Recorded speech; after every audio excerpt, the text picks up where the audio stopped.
Time is fluid here, said the demon. He knew it was a demon the moment he saw it, just as he knew the place was hell. The room was long, and the demon waited by a smoking brazier. A multitude of objects hung on the rock-grey walls. "Come closer," said the demon, and he did. The demon was rake-thin and naked. It was deeply scarred, and appeared to have been flayed at some time in the distant past. It had no ears, no sex, no lips.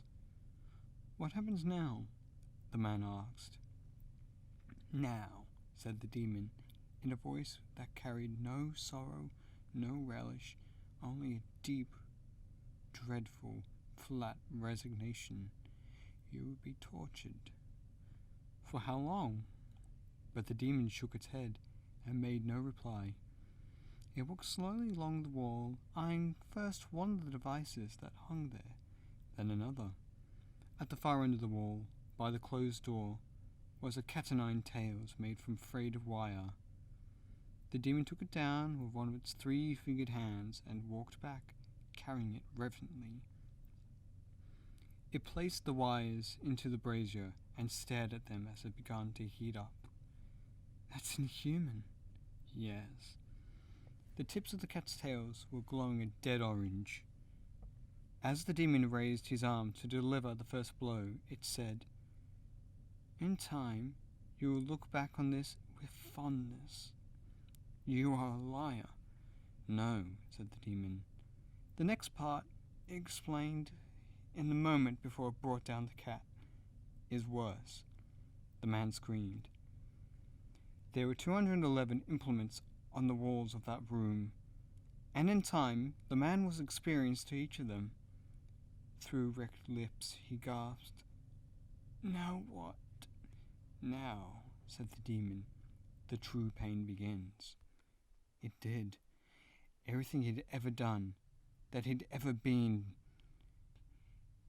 every lie that he had told it to himself or told to others, every little hurt, and all the great hurts, each one was pulled out of him in detail, inch by inch.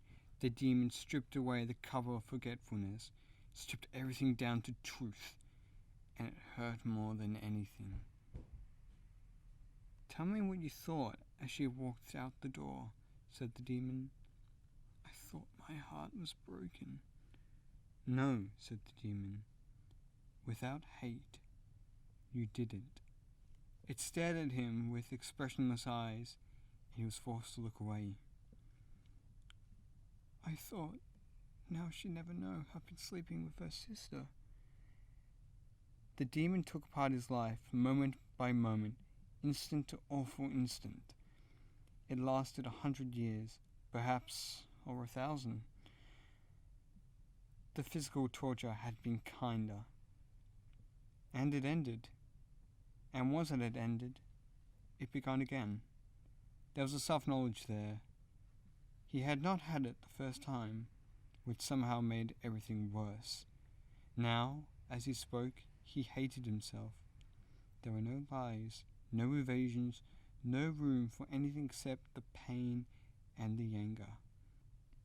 He opened up his heart, and when he was done, he sat there, eyes closed, waiting for the voice to say, "Again," but nothing. He opened his eyes. Slowly he stood up. He was alone.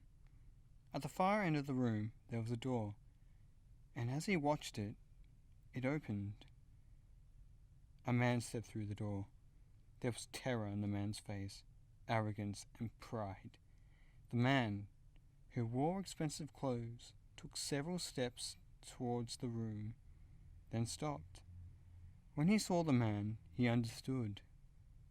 "Time is fluid here," he told the new arrival.